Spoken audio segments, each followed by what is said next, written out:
अंतं प्रमेयम् आनन्दनित्यम् माधुर्यरूपम् परं वदेहम् ज्ञानं वदान्तवदितं सहितं सदैवम् शरणैवतां देहवदं प्रसन्नम्। यह श्लोक में ब्रह्म पुराण से उद्धृत करके आपके सामने स्पष्ट कर रहा हूं और यह श्लोक उच्चारण करने का मेरा एक खास मकसद है, एक खास मतलब है। और यह मतलब और तात्पर्य यह है कि मैंने इस श्लोक का चयन ब्रह्मोपनिषद से किया है। ब्रह्मोपनिषद का तात्पर्य है जो ब्रह्मा ने अपने मुंह से उच्चरित किए,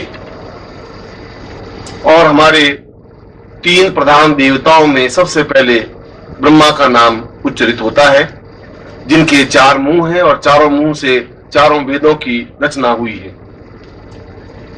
और इस श्लोक में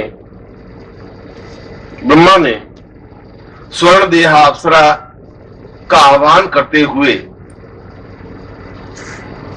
कहा है कि जीवन का आधार आनंद है,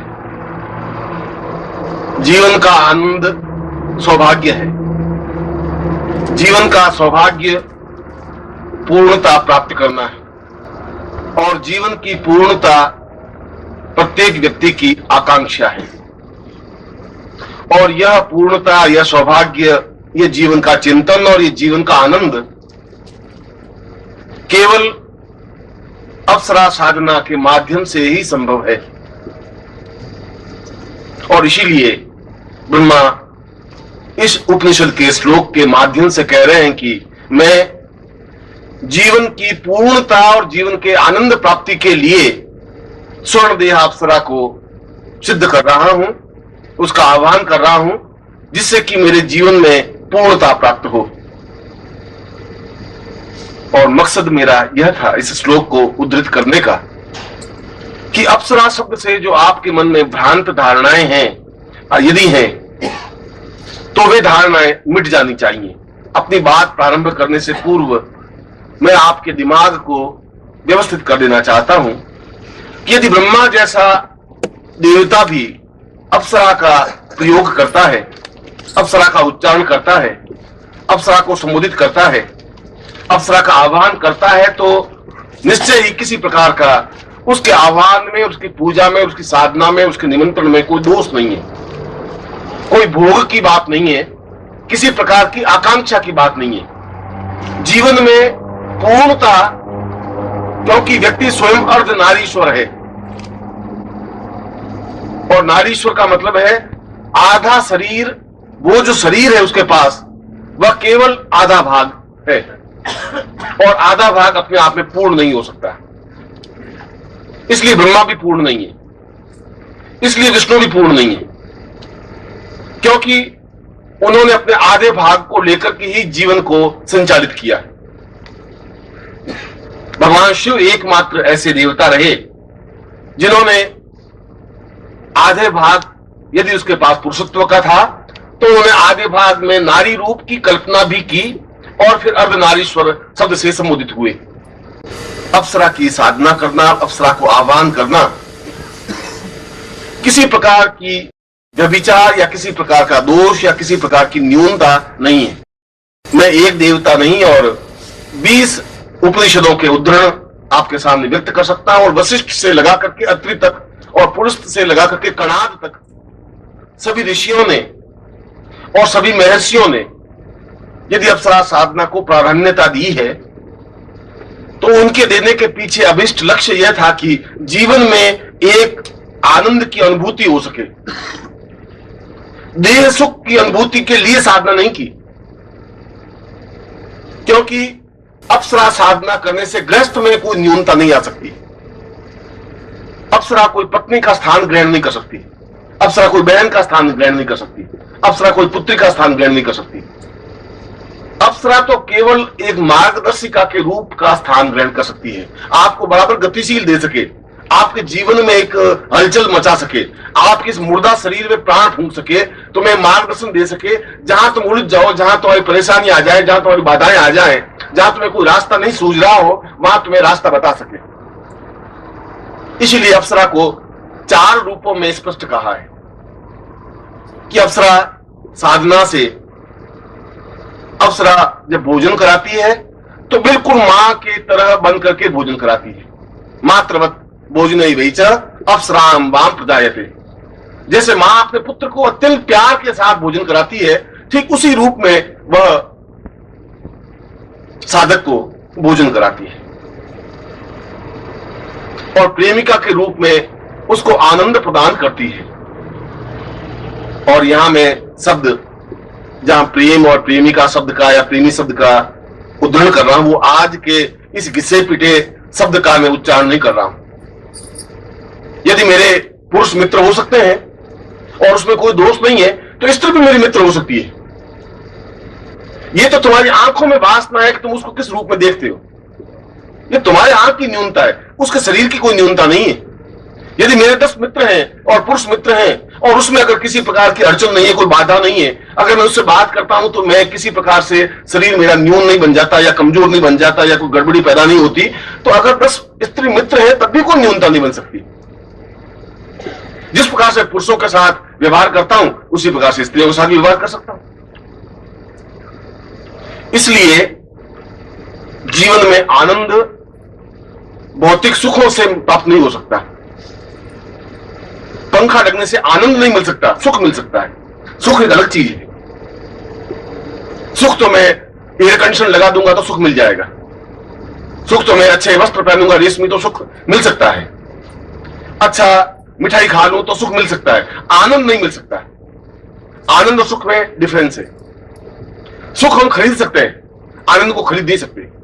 अगर आनंद खरीदते तो सारे जितने बिजनेसमैन है वे सब आनंद मग्न होते। वे तो बहुत टेंस में है, खाना खा ही नहीं सकते पूरी तरह से, 1 रोटी 1.5 रोटी से आगे भोजन नहीं कर सकते, शक्कर वो खा नहीं सकते, घी नहीं खा सकते, नींद वो ले नहीं सकते। क्योंकि अगर पैसों से खरीदा जाता तो फिर नींद खरीद लेते। वो करवटें बदलते हैं और गोलियां लेते हैं, 2-2 गोलियां, तब जाके नींद आती है। पैसों से नींद नहीं खरीदी जा सकती, पैसों से भूख भी नहीं खरीदी जा सकती। वो 4-6 रोटियां दाल में और दही में चूर के खा ले, संभव नहीं, उनके लिए संभव नहीं है, क्योंकि पैसों से भूख प्राप्त नहीं हो सकती और पैसों से आनंद भी प्राप्त नहीं हो सकता। आनंद की अनुभूति मित्र के माध्यम से प्राप्त हो सकती है। और इसीलिए अप्सरा को मित्र के रूप में ही एहसास किया है, पुरुष के लिए भी स्त्री के लिए भी। स्त्री उस साधना को करके एक अपना मित्र प्राप्त कर सकती है, पुरुष भी उसकी साधना को करके और एक मित्र के रूप में प्राप्त कर सकता है। उस मित्र में और उस मित्रवत व्यवहार में किसी प्रकार की आंख में न्यूनता नहीं है। अगर आंख गड़बड़ है तो फिर आपकी गड़बड़ है, उसकी आंख में कोई न्यूनता नहीं है, गंदगी नहीं है। अगर मैं तुम लोगों से एकांत में बात कर सकता हूं, किसी स्त्री से भी बात कर सकता हूं, तुम्हारी आंख में गड़बड़ है तो तुम सोचो कि गुरुजी क्या बात कर रहे हैं, और तुम्हारे मन में 20 सांप कूदेंगे, दौड़ेंगे, जरूर कोई कोई बात है, गुरुजी वहां अकेले खड़े खड़े बात कर रहे हैं, गुरुजी कोई गड़बड़ नहीं है, उस लड़की में भी कोई गड़बड़ नहीं है, गड़बड़ तुम्हारे हृदय में है। तुम्हारे अंदर की जो वासना उछल उछल के बाहर आ रही है और वो तुम्हें व्यथित कर रही है, परेशान तुम्हें कर रही है। उसको बेचारे को पता ही नहीं, वो बात वो तो सीधी साधी बात कर रहा है, वो पूछ रही है, वो जवाब दे रहा है। एकांत है तो उसमें क्या आपत्ति होगी? एकांत में बात करने से, कमरा बंद करके बात करने से क्या फर्क पड़ जाएगा? तुम्हारे मन में जो संशय है, तुम्हारे मन में जो तर्क है, कुतर्क है, तुम्हारे मन की जो गंदगी है, वो तुम्हारी खुद की संपत्ति है, जिसको उछल करके तुम बाहर ले आते हो। दोष तुम दूसरों को देते हो, क्योंकि दूसरों को दोष देने में एक आनंद की अनुभूति, सुख की अनुभूति होती है। सुख व्यक्ति प्राप्त करता है दूसरों की आलोचना करके। दूसरों की आलोचना करने से बहुत सुख मिलता है कि फलानी लड़की जो है वो भाग गई, मुझे मालूम था, बहुत गड़बड़ी थी साली, मैं तो रोज उसके नखरे देखता था। और ये बात अगर कोई लड़की इस मोहल्ले में भाग गई है तो 15 मिनट में पूरी जोत में मालूम पड़ जाएगा, इतनी तेजी से बात फैलती। क्योंकि किसी का आलोचना करने का बड़ा सुख है, वो उसको कहेगी, वो उसको कहेगा, वो उसको कहेगा, इस मोहल्ले में 15 मिनट में ठेठ पूरी जोत में पहुंच जाएगी बात। यह एक सुख है। दूसरों की आलोचना करना और दूसरों पर दोषारोपण करने का भी एक सुख है कि जरूर कोई बात तो गड़बड़ तो है। उसने कहा तूने तो देखा नहीं, कल मैंने देखा। देखा उसने कुछ नहीं, तुझे कुछ पता नहीं है, कल तो बहुत बहुत बात हो गई। क्या हुआ? ऐसा हो, ये सब कहीं उसमें गड़बड़ भी नहीं। इसलिए मैं कह रहा हूं कि अगर अप्सरा साधना करने से ब्रह्मा को कोई तकलीफ नहीं हो रही है, भगवान विष्णु को कोई तकलीफ नहीं हो रही है, विष्णु और रुद्र को तकलीफ नहीं हो रही है, अगर वशिष्ठ विश्वामित्र को तकलीफ नहीं हो रही तो फिर तुम्हें भी तकलीफ नहीं हो सकती, तुम्हारी पत्नी को भी तकलीफ नहीं हो सकती। इसलिए उस अप्सरा साधना पुरुष के लिए उतनी ही महत्वपूर्ण मानी गई है जितनी भगवान शिव की आराधना या विष्णु की आराधना या रुद्र की आराधना या लक्ष्मी की आराधना, क्योंकि वह मां की तरह भोजन कराती है तो प्रेमिका की तरह प्रसन्नता देती है, और मंत्री की तरह सलाह देती है। राजाओं के यहां मंत्री होते थे, वो सलाह देते थे कि ये काम उचित नहीं है, ऐसा काम उचित है। आज भी पीए होते हैं जो बताते हैं कि ये आपको ऐसा करना चाहिए, ऐसा नहीं करना चाहिए, और जहां भी हम उलझ जाएं वो गाइड करती है, ये ठीक नहीं है, ये आपको करना चाहिए, ये इस गुत्थी को इस प्रकार सुलझाना चाहिए। और चौथी बात की हमारे जीवन की जितनी न्यूनताएं हैं, जीवन की जितनी कमियां हैं, वे जीवन की कमियां उसके माध्यम से पूर्ण हो सकती हैं। हमारे जीवन में सैकड़ों कमियां हो सकती हैं, इसलिए कमियां हो सकती हैं कि वो खुद आपकी संपत्ति है। आपने अपने जीवन में केवल कमियों को बटोरा है, पूर्णता को बटोरा नहीं। आपको कोई ऐसा गुरु मिला ही नहीं जो ये कह सके कि तुम अप्सरा साधना करो। किसी में हिम्मत थी नहीं कहने की, क्योंकि वो खुद अपनी आलोचनाओं से घबराते थे कि अगर मैं कहूंगा शिष्य को अप्सरा साधना तो गुरु के बारे में क्या सोचेंगे, या ऐसा कैसे गुरु जी है, अप्सरा साधना करवाते। उसके लिए एक सजग व्यक्तित्व चाहिए, हिम्मत चाहिए, क्षमता चाहिए। अंतम प्रमेयम आनंद नित्यम माधुर्य रूपम परम वदेहम ज्ञानम वदांत वदितम सहितम सदैवम शरणैवतां ದೇಹವದಂ ಪ್ರಸನ್ನಂ। ಈ ಶ್ಲೋಕವನ್ನು ನಾನು ಬ್ರಹ್ಮಪುರಾಣದಿಂದ ಉದ್ಧರಿಸುತ್ತಾ ನಿಮ್ಮೆಲ್ಲರ ಮುಂದೆ ಸ್ಪಷ್ಟಪಡಿಸುತ್ತಿದ್ದೇನೆ ಮತ್ತು ಈ ಶ್ಲೋಕವನ್ನು ಉಚ್ಚರಿಸುವುದರ ಹಿಂದೆ ನನ್ನ ವಿಶೇಷವಾದ ಉದ್ದೇಶ ಮತ್ತು ಪ್ರಯೋಜನವಿದೆ. ಮತ್ತು ನನ್ನ ವಿಶೇಷ ಉದ್ದೇಶ ಹಾಗೂ ತಾತ್ಪರ್ಯವೇನೆಂದರೆ, ನಾನು ಈ ಶ್ಲೋಕವನ್ನು ನಿಮಗೆಂದೇ ಬ್ರಹ್ಮೋಪನಿಷತ್ತಿನಿಂದ ಆರಿಸಿದ್ದೇನೆ. ಬ್ರಹ್ಮೋಪನಿಷತ್ತಿನ ತಾತ್ಪರ್ಯವೇನೆಂದರೆ, ಸ್ವತಃ ಸೃಷ್ಟಿಕರ್ತನಾದ ಬ್ರಹ್ಮನೇ ತನ್ನ ಬಾಯಿಂದಲೇ ಉಚ್ಚರಿಸಿದ ಉಪನಿಷತ್ ಇದು ಎಂದು. ಮತ್ತು ನಮ್ಮ 3 ಪ್ರಧಾನ ದೇವತೆಗಳಲ್ಲಿ ಮೊದಲನೆಯದಾಗಿ ಬ್ರಹ್ಮನ ಹೆಸರು ಉಚ್ಚರಿಸಲ್ಪಡುತ್ತದೆ. ಬ್ರಹ್ಮನಿಗೆ 4 ಮುಖಗಳಿದ್ದು ಚತುರ್ಮುಖ ಬ್ರಹ್ಮನೆಂದು ಅವನನ್ನು ಕರೆಯುತ್ತಾರೆ ಮತ್ತು ಅವನ ಈ 4 ಮುಖಗಳಿಂದ 4 ವೇದಗಳ ರಚನೆಯಾಗಿದೆ. ಮತ್ತು ಈ ಶ್ಲೋಕದಲ್ಲಿ ಬ್ರಹ್ಮನು ಸ್ವರ್ಣದೇಹ ಅಪ್ಸರೆಯನ್ನು ಆವಾಹನೆ ಮಾಡುತ್ತಾ ಹೇಳುತ್ತಾನೆ, ಜೀವನದ ಆಧಾರ ಆನಂದವಾಗಿದೆ, ಜೀವನದಲ್ಲಿ ಆನಂದವಾಗಿರುವುದೇ ಸೌಭಾಗ್ಯವಾಗಿದೆ, ಜೀವನದ ಸೌಭಾಗ್ಯ ಪೂರ್ಣತೆಯನ್ನು ಪ್ರಾಪ್ತಿ ಮಾಡಿಕೊಳ್ಳುವುದೇ ಆಗಿದೆ ಮತ್ತು ಜೀವನದಲ್ಲಿ ಪೂರ್ಣತೆಯನ್ನು ಪಡೆಯಬೇಕೆಂಬುದೇ ಪ್ರತಿಯೊಬ್ಬ ವ್ಯಕ್ತಿಯ ಆಕಾಂಕ್ಷೆಯೂ ಆಗಿದೆ. ಮತ್ತು ಈ ಪೂರ್ಣತೆ, ಈ ಸೌಭಾಗ್ಯ, ಜೀವನದ ಚಿಂತನೆ ಹಾಗೂ ಈ ಜೀವನದ ಆನಂದ ಕೇವಲ ಅಪ್ಸರಾ ಸಾಧನೆಯ ಮಾಧ್ಯಮದಿಂದ ಮಾತ್ರವೇ ಸಂಭವವಾಗುತ್ತದೆ.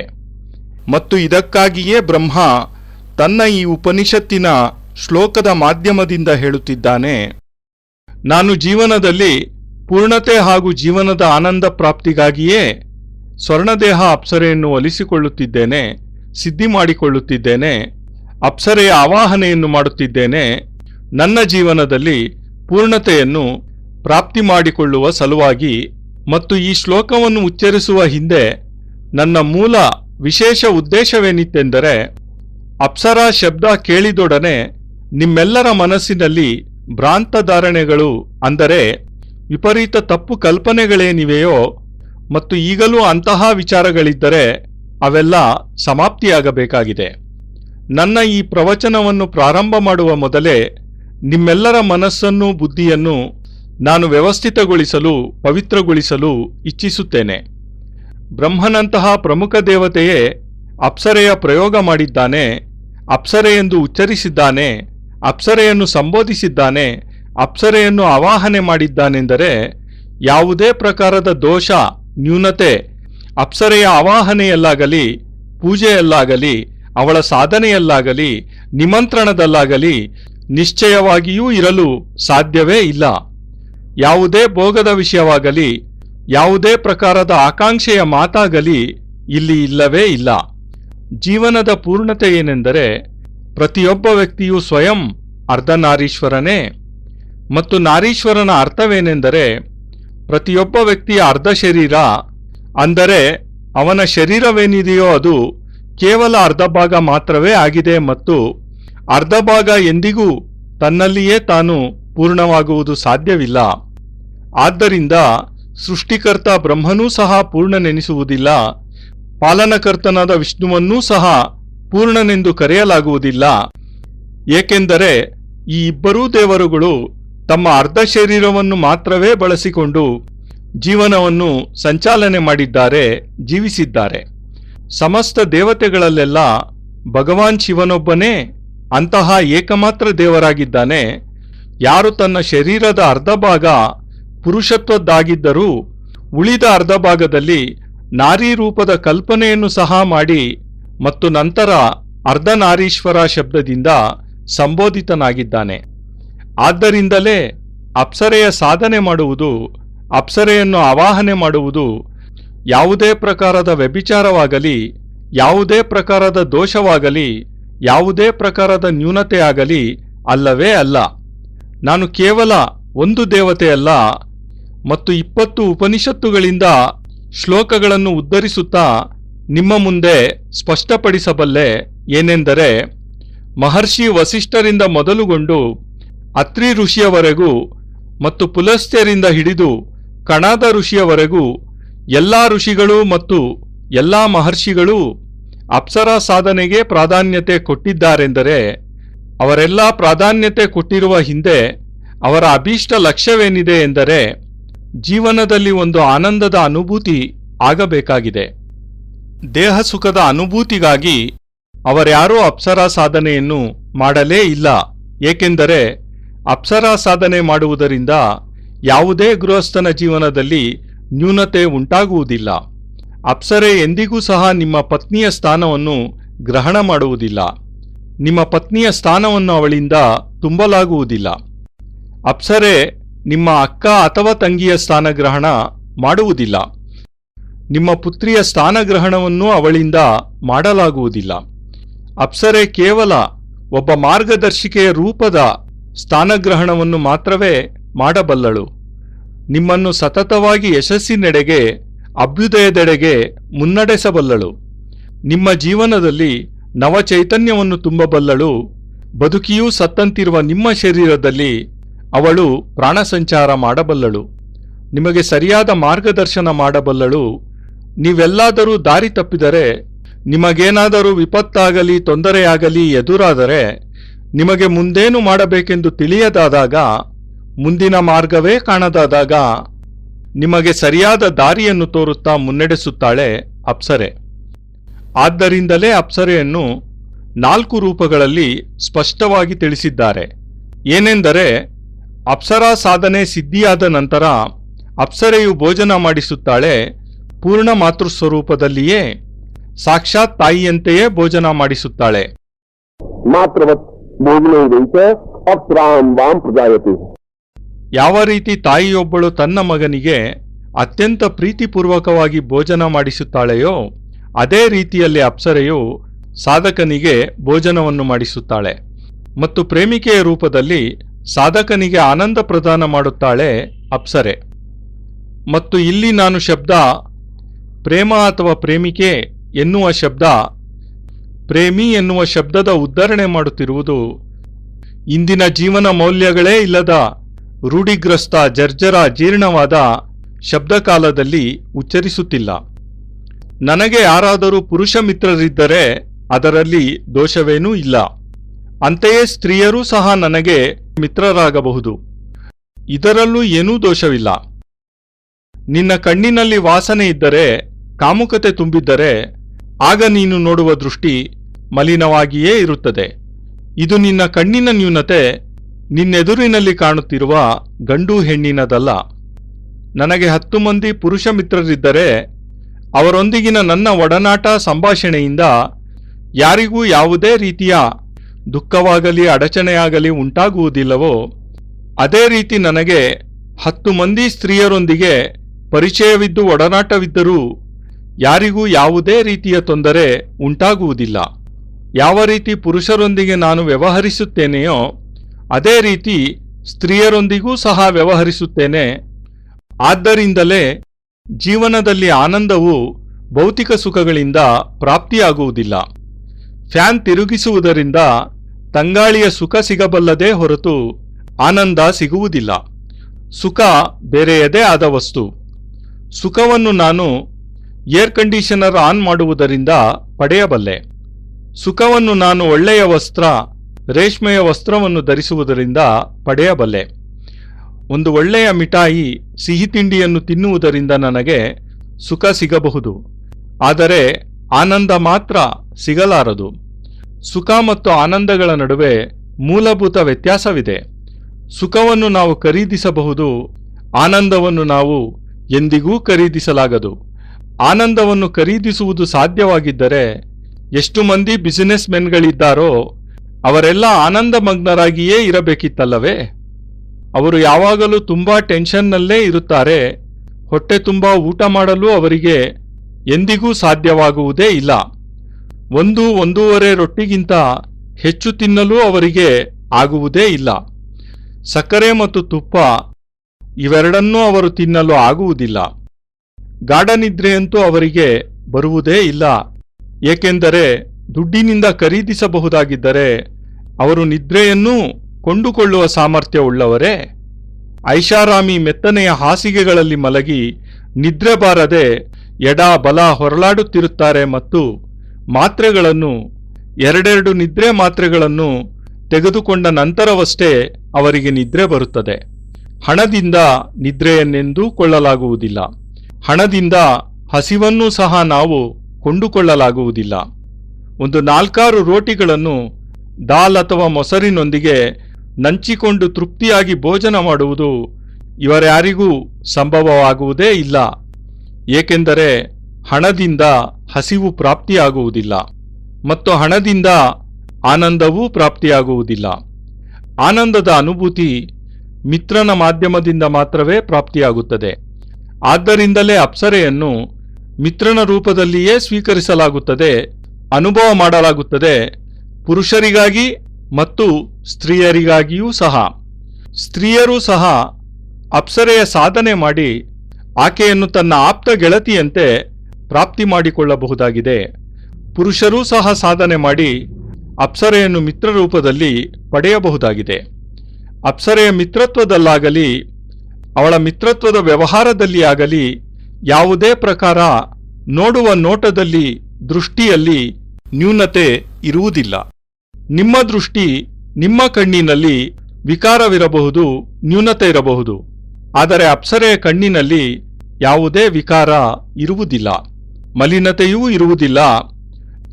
ಯಾವ ರೀತಿ ನಾನು ನಿಮ್ಮೆಲ್ಲರೊಂದಿಗೆ ಏಕಾಂತದಲ್ಲಿ ಮಾತನಾಡಬಲ್ಲೆನೋ ಅದರಂತೆಯೇ ಯಾವುದೇ ಸ್ತ್ರೀಯೊಂದಿಗೂ ಸಹ ಏಕಾಂತದಲ್ಲಿ ಮಾತನಾಡಬಲ್ಲೆ.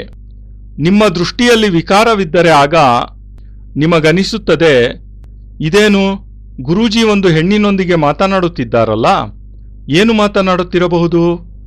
ನಿಮ್ಮ ಮನಸ್ಸಿನಲ್ಲಿ 10-20 ಸಂಶಯದ ಸರ್ಪಗಳು ಬುಸುಗುಟ್ಟುತ್ತಾ ಹರಿದಾಡತೊಡಗುತ್ತವೆ.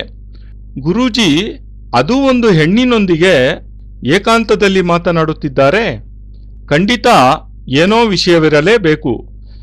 ಗುರೂಜಿಯಲ್ಲಿ ಏನೂ ಲೋಪವಿಲ್ಲ, ಅವರೊಂದಿಗಿರುವ ಹೆಣ್ಣಿನಲ್ಲೂ ಏನೂ ಲೋಪವಿಲ್ಲ. ಲೋಪವಿರುವುದೆಲ್ಲ ನಿಮ್ಮ ಹೃದಯದಲ್ಲಿ ಮಾತ್ರವೇ. ನಿಮ್ಮೊಳಗಿರುವ ವಾಸನೆಗಳು, ವಿಕಾರಗಳೆಲ್ಲ ನಾ ಮುಂದು ತಾ ಮುಂದೆಂದು ಹೊರಗೆ ಬರುತ್ತಿವೆ. ಅದರಿಂದ ನೀವು ವ್ಯಥಿತರಾಗುತ್ತಿದ್ದೀರಾ, ತೊಂದರೆ ಅನುಭವಿಸುತ್ತಿದ್ದೀರಾ. ಪಾಪ ಗುರೂಜಿಗೆ ನಿಮ್ಮ ಮನಸ್ಸಿನ ಸ್ಥಿತಿಗತಿಯ ಕಲ್ಪನೆಯೂ ಸಹ ಇಲ್ಲ. ಅವರಂತೂ ನೇರವಾಗಿ ನಿಸ್ಸಂಕೋಚವಾಗಿ ಆ ಹೆಣ್ಣಿನೊಂದಿಗೆ ಮಾತನಾಡುತ್ತಿದ್ದಾರೆ. ಅವಳು, ಆ ಹೆಣ್ಣು ಏನನ್ನೋ ಕೇಳುತ್ತಿದ್ದಾಳೆ. ಗುರೂಜಿ ಅದಕ್ಕೆ ಉತ್ತರಿಸುತ್ತಿದ್ದಾರೆ. ಅವರಿಬ್ಬರೂ ಏಕಾಂತವಾಗಿದ್ದರೆ ಅದರಿಂದ ಯಾರಿಗೆ ಏನು ಆಪತ್ತಾಯಿತು? ಎಲ್ಲರೆದುರು ನೇರವಾಗಿ ಮಾತನಾಡುವುದು, ಕೋಣೆಯ ಬಾಗಿಲು ಮುಚ್ಚಿ ಏಕಾಂತವಾಗಿ ಮಾತನಾಡುವುದು, ಇವೆರಡರ ನಡುವೆ ವ್ಯತ್ಯಾಸವಾದರೂ ಏನಿದೆ? ನಿನ್ನ ಮನಸ್ಸಿನಲ್ಲಿ ಏನು ಸಂಶಯವಿದೆಯೋ, ತರ್ಕವಿದೆಯೋ, ಕುತರ್ಕವಿದೆಯೋ, ನಿನ್ನ ಮನಸ್ಸಿನ ದುರ್ಗಂಧವೇನಿದೆಯೋ ಅವೆಲ್ಲ ನಿನ್ನದೇ ಸ್ವಯಾರ್ಜಿತವಾದ ಸಂಪತ್ತಾಗಿದೆ. ಅದನ್ನೇ ನೀನು ನಿನ್ನ ಬಾಯಿಂದ ಹೊರಹಾಕುತ್ತಿದ್ದೀಯಾ? ಬೇರೆಯವರ ಮೇಲೆ ನೀನು ದೋಷಾರೋಪಣೆ ಮಾಡುತ್ತಿದ್ದೀಯಾ? ಏಕೆಂದರೆ ಬೇರೆಯವರನ್ನು ದೂಷಿಸುವುದರಿಂದ ಒಂದು ಆನಂದದ ಅನುಭೂತಿ, ಸುಖದ ಅನುಭೂತಿಯಾಗುತ್ತದೆ. ಸುಖವನ್ನು ವ್ಯಕ್ತಿ ಪ್ರಾಪ್ತಿ ಮಾಡಿಕೊಳ್ಳುತ್ತಾನೆ. ಬೇರೆಯವರ ಬಗ್ಗೆ ದುರಾಲೋಚನೆ ಮಾಡುವುದರಿಂದ, ಬೇರೆಯವರ ಬಗ್ಗೆ ಕೆಟ್ಟದಾಗಿ ಯೋಚಿಸುವುದರಿಂದ ಅವನಿಗೆ ಅತಿಯಾದ ಸುಖದ ಅನುಭವವಾಗುತ್ತದೆ. ಇಂತಹ ಹುಡುಗಿ, ಈ ಮನೆಯವಳು, ಯಾರೊಂದಿಗೋ ಓಡಿ ಹೋದಳು. ನನಗೆ ಮೊದಲೇ ಗೊತ್ತಿತ್ತು. ಅವಳು ಸರಿಯಾಗಿರಲಿಲ್ಲ. ನಾನು ಪ್ರತಿನಿತ್ಯ ಅವಳ ವರ್ತನೆ ಗಮನಿಸುತ್ತಿದ್ದೆ. ಅವಳು ಯಾರೊಂದಿಗೂ ಹೊಂದಿಕೊಳ್ಳುತ್ತಿರಲಿಲ್ಲ.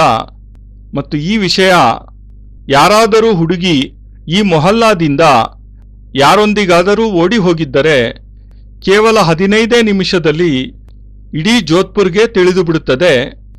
ಅಷ್ಟು ಶೀಘ್ರವಾಗಿ ಈ ರೀತಿಯ ಕೆಟ್ಟ ವದಂತಿಗಳು ಹರಡಿಬಿಡುತ್ತವೆ. ಏಕೆಂದರೆ ಬೇರೆಯವರ ಬಗ್ಗೆ ಹೀನಾಯವಾಗಿ ಆಲೋಚಿಸುವುದು ತುಂಬಾ ಸುಖ ಕೊಡುತ್ತದೆ. ಇವರು ಅವರಿಗೆ ತಿಳಿಸುತ್ತಾರೆ, ಅವರು ಮತ್ತೊಬ್ಬರಿಗೆ ತಿಳಿಸುತ್ತಾರೆ. ಈಕೆಯಿಂದ ಆಕೆಗೆ, ಮತ್ತೊಬ್ಬಾಕೆಗೆ, ಹೀಗೆ ಈ ವದಂತಿ ಹರಡುತ್ತಾ 15 ನಿಮಿಷದಲ್ಲಿ ಈ ವಿಷಯ ಇಡೀ ಜೋಧ್ಪುರ್ಗೆ ತಲುಪಿಬಿಡುತ್ತದೆ. ಇದು ಒಂದು ರೀತಿಯ ಸುಖ. ಬೇರೊಬ್ಬರ ಬಗ್ಗೆ ಕೆಟ್ಟ ಆಲೋಚನೆ ಮಾಡುವುದು ಮತ್ತು ಬೇರೊಬ್ಬರ ಮೇಲೆ ದೋಷಾರೋಪಣೆ ಮಾಡುವುದೂ ಸಹ ಒಂದು ಸುಖವೇ? ಇವನು ಖಂಡಿತವಾಗಿ ಅವಳಲ್ಲಿ ಏನೋ ಒಂದು ಲೋಪವಿದೆ ಎಂದರೆ ಅವನು ಹೇಳುತ್ತಾನೆ, ನೀನಿನ್ನೂ ನೋಡಿಲ್ಲ, ಆದರೆ ನಾನು ನಿನ್ನೆ ಅವಳನ್ನು ನೋಡಿದ್ದೆ ಎಂದು. ಆದರೆ ಅವನೂ ಸಹ ಏನನ್ನೂ ನೋಡಿಯೇ ಇಲ್ಲ. ಆದರೂ ಹೇಳುತ್ತಾನೆ, ನಿನಗೆ ವಿಷಯ ಏನೇನೂ ಇನ್ನೂ ತಿಳಿದಿಲ್ಲ, ನಿನ್ನೆ ಬಹಳ ಬಹಳ ವಿಷಯ ನಡೆಯಿತು. ಅದಕ್ಕೆ ಇವನು, ಹೌದಾ, ಏನಾಯಿತು ಎನ್ನುತ್ತಾನೆ. ಕುತೂಹಲ ಇವನಿಗೆ ಪಾಪ. ಆದ್ದರಿಂದಲೇ ನಾನು ಹೇಳುತ್ತಿದ್ದೇನೆ, ಅಪ್ಸರಾ ಸಾಧನೆ ಮಾಡುವುದರಿಂದ ಬ್ರಹ್ಮನಿಗೆ ಯಾವ ರೀತಿಯ ತೊಂದರೆಯೂ ಆಗಲಿಲ್ಲ. ಭಗವಾನ್ ವಿಷ್ಣುವಿಗೆ, ಭಗವಾನ್ ರುದ್ರನಿಗೆ ಕೂಡ ಯಾವುದೇ ತೊಂದರೆ ಆಗಲಿಲ್ಲ. ಋಷಿಗಳಾದ ವಸಿಷ್ಠ, ವಿಶ್ವಾಮಿತ್ರರಿಗೆ ಯಾವುದೇ ತೊಂದರೆಯೂ ಆಗಲಿಲ್ಲ. ಅದೇ ರೀತಿ ನಿನಗೂ ಸಹ ಯಾವುದೇ ತೊಂದರೆ ಆಗುವುದಿಲ್ಲ. ನಿನ್ನ ಪತ್ನಿಗೂ ಸಹ ಯಾವುದೇ ತೊಂದರೆ ಆಗುವುದಿಲ್ಲ. ಆದ್ದರಿಂದಲೇ ಯಾವ ರೀತಿ ಭಗವಾನ್ ಶಿವನ ಆರಾಧನೆ, ವಿಷ್ಣುವಿನ ಆರಾಧನೆ, ರುದ್ರನ ಆರಾಧನೆ ಮತ್ತು ಲಕ್ಷ್ಮಿಯ ಆರಾಧನೆ ಪುರುಷರಿಗೆ ಅತ್ಯಂತ ಮಹತ್ವಪೂರ್ಣವೆಂದು ಪರಿಗಣಿಸಲಾಗಿದೆಯೋ ಅದರಷ್ಟೇ ಮಹತ್ವಪೂರ್ಣವಾದದ್ದು ಈ ಅಪ್ಸರಾ ಸಾಧನೆಯೂ ಕೂಡ. ಏಕೆಂದರೆ ಅಪ್ಸರೆಯು ತಾಯಿಯಂತೆ ಸಾಧಕನಿಗೆ ಭೋಜನ ಮಾಡಿಸುತ್ತಾಳೆ, ಪ್ರೇಮಿಕೆಯಂತೆ ಸಾಧಕನನ್ನು ಪ್ರಸನ್ನಗೊಳಿಸುತ್ತಾಳೆ ಮತ್ತು ಮಂತ್ರಿಯಂತೆ ಸಾಧಕನಿಗೆ ಒಳ್ಳೆಯ ಸಲಹೆಗಳನ್ನು ಕೊಡುತ್ತಾಳೆ. ಯಾವ ರೀತಿ ರಾಜನಿಗೆ ಅವನ ಮಂತ್ರಿ ಸಲಹೆ ಕೊಡುತ್ತಾನೆಯೋ, ಈ ಕೆಲಸ ಸೂಕ್ತವಲ್ಲ, ಇಂತಹ ಕೆಲಸ ಸರಿಯಾದುದು, ಹೀಗೆ ಈ ಆಧುನಿಕ ಕಾಲದಲ್ಲಿ PA, ಪರ್ಸನಲ್ ಅಸಿಸ್ಟೆಂಟ್, ಏನು ಕೆಲಸ ಮಾಡುತ್ತಾನೆಯೋ, ವೈಯಕ್ತಿಕವಾಗಿ ಏನು ಸಲಹೆಗಳನ್ನು ಕೊಡುತ್ತಾನೆಯೋ ಅದರಂತೆಯೇ. ಮತ್ತು ಎಲ್ಲಾದರೂ ನಾವು ದಾರಿ ತಪ್ಪುತ್ತಿದ್ದರೆ ತಕ್ಷಣ ಸರಿಯಾದ ಮಾರ್ಗದರ್ಶನ ನೀಡಿ ಕಾಪಾಡುತ್ತಾಳೆ ಅಪ್ಸರೆ. ಇದು ಸರಿಯಲ್ಲ, ಇದನ್ನು ಈ ರೀತಿ ಮಾಡಿದರೆ ಒಳ್ಳೆಯದು, ಈ ಸಮಸ್ಯೆಯನ್ನು ಹೀಗೆ ಸುಲಭವಾಗಿ ಬಗೆಹರಿಸಬಹುದು ಎಂದು ತಿಳಿ ಹೇಳುತ್ತಾಳೆ ಅಪ್ಸರೆ. ಮತ್ತು 4ನೆಯ ವಿಷಯವೇನೆಂದರೆ, ನಮ್ಮ ಜೀವನದಲ್ಲಿ ಅದೆಷ್ಟೇ ಕುಂದುಕೊರತೆಗಳಿರಬಹುದು, ನ್ಯೂನತೆಗಳಿರಬಹುದು, ಅವೆಲ್ಲವೂ ಸಹ ಅಪ್ಸರೆಯ ಮಾಧ್ಯಮದಿಂದ ಪೂರ್ಣತೆಯನ್ನು ಹೊಂದುತ್ತವೆ. ನಿಮ್ಮ ಜೀವನದಲ್ಲಿ ನೂರಾರು ನ್ಯೂನತೆಗಳಿರಬಹುದು, ಏಕೆಂದರೆ ಈ ಎಲ್ಲ ನ್ಯೂನತೆಗಳೂ ಸಹ ನೀವೇ ಸ್ವತಃ ಗಳಿಸಿದ ಸಂಪತ್ತಾಗಿದೆ. ನೀವು ನಿಮ್ಮ ಜೀವನದಲ್ಲಿ ಕೇವಲ ಮಾತ್ರ ನ್ಯೂನತೆಗಳನ್ನೇ ಸಂಗ್ರಹ ಮಾಡಿದ್ದೀರಿ, ಪೂರ್ಣತೆಯನ್ನು ನೀವೆಂದಿಗೂ ಸಂಗ್ರಹಿಸಲೇ ಇಲ್ಲ. ನಿಮಗೆ ಇದುವರೆಗೂ ಅಪ್ಸರಾ ಸಾಧನೆ ಮಾಡು ಎಂದು ಹೇಳುವಂತಹ ಗುರು ಸಿಗಲೇ ಇಲ್ಲ. ಯಾವ ಗುರುವಿನಲ್ಲೂ ಅಪ್ಸರಾ ಸಾಧನೆ ಮಾಡು ಎಂದು ಹೇಳುವ ಧೈರ್ಯ ತಾಕತ್ತು ಇರಲೇ ಇಲ್ಲ. ಏಕೆಂದರೆ ಆ ಗುರುಗಳು ಸ್ವತಃ ತಮ್ಮ ಆಲೋಚನೆಗೆ ಗಾಬರಿ ಪಡುತ್ತಿದ್ದರು. ನಾನೇನಾದರೂ ಶಿಷ್ಯನಿಗೆ ಅಪ್ಸರಾ ಸಾಧನೆ ಮಾಡು ಎಂದು ತಿಳಿಸಿದ್ದೇ ಆದರೆ ಅವನು ನನ್ನ ಬಗ್ಗೆ, ನನ್ನ ಗುರುತ್ವದ ಬಗ್ಗೆ ಅದೇನು ಆಲೋಚನೆ ಮಾಡಬಹುದು? ಇವರೆಂಥ ಗುರುಗಳು ನನಗೆ ಅಪ್ಸರಾ ಸಾಧನೆ ಮಾಡು ಎಂದು ಹೇಳುತ್ತಿದ್ದಾರಲ್ಲ. ಈ ಮಾತನ್ನು ಗುರು ಹೇಳುವುದಕ್ಕೆ ಅವರಿಗೆ ಒಂದು ಸದೃಢವಾದ ವ್ಯಕ್ತಿತ್ವ, ಶೌರ್ಯ, ಪೌರುಷ ಮತ್ತು ಕ್ಷಮತೆಗಳು ಇರಬೇಕಾಗುತ್ತದೆ.